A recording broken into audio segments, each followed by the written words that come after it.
രാത്രിയിൽ എഴുന്നേറ്റ് നിസ്കരിക്കുന്ന ആരെങ്കിലുമുണ്ടോ? നിന്നെ ഇഷ്ടപ്പെടുകയാ ഭർത്താവല്ല, മക്കളല്ല, കൂടപ്പറപ്പല്ല, കുടുംബക്കാരല്ല, നാട്ടുകാരല്ല, ഈ ലോകത്തിന്റെ അധിപനായ അള്ളയുണ്ടല്ലോ. അള്ളാഹു ഒരു മനുഷ്യനെ ഇഷ്ടപ്പെട്ടാൽ അവന് നാലടയാളമുണ്ട്, അവന് നാലടയാളമുണ്ട്. അള്ള ഇഷ്ടപ്പെടുന്നവർക്ക് നാലടയാളമുണ്ട്. ആ നാലടയാളത്തിൽ ഒരു അടയാളം, അവൻ രാത്രിയിൽ എഴുന്നേറ്റ് നിസ്കരിക്കുമ്മ. രാത്രി എഴുന്നേറ്റ് നിസ്കരിക്കുന്ന ഒരു സ്വഭാവമുണ്ടോ?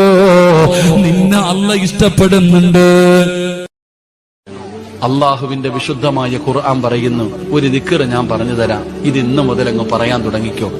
ഈ പറയുന്ന ദിക്ർ നിങ്ങൾ പറഞ്ഞ അള്ളാഹു നിങ്ങൾക്ക് നൽകിയ നിഅമത്ത് മരിക്കുന്ന കാലം വരെ നിലനിർത്തി തരും. അള്ളാഹു ഭാഗ്യം തരുമാറാകട്ടെ. ഇൻഷാല്ലാഹ് പറഞ്ഞൂടെ. ഇന്ന് സൂറത്തുൽ കഹ്ഫ് ഓതിയില്ലേ? ആ സൂറത്തുൽ കഹ്ഫിനകത്ത് അള്ളാഹു 2 ചെറുപ്പക്കാരുടെ ചരിത്രം പറയുന്നുണ്ട്. അതിനകത്ത് ഒരു ചെറുപ്പക്കാരൻ തന്റെ കൃഷിയിടം മുഴുവനും തന്റെ വിളവുകളൊക്കെ നഷ്ടപ്പെട്ടു പോയപ്പോ ഒരാളോട് പറയുന്നുണ്ട്, ഒറ്റ ദിക്ർ പറഞ്ഞിരുന്നെങ്കിൽ നിനക്കിത് നഷ്ടപ്പെടില്ലായിരുന്നു. നിങ്ങൾ ഖുർആൻ എടുത്തു നോക്കിക്കോ, ചരിത്രം പറയാൻ സമയമില്ല, അതുകൊണ്ട് ഞാൻ ദിക്ർ പറഞ്ഞു തരാം. മാഷാ അല്ലാ പറഞ്ഞോ, മാഷാ അല്ലാ ലാ ഖുവത ഇല്ലാ ബില്ലാ.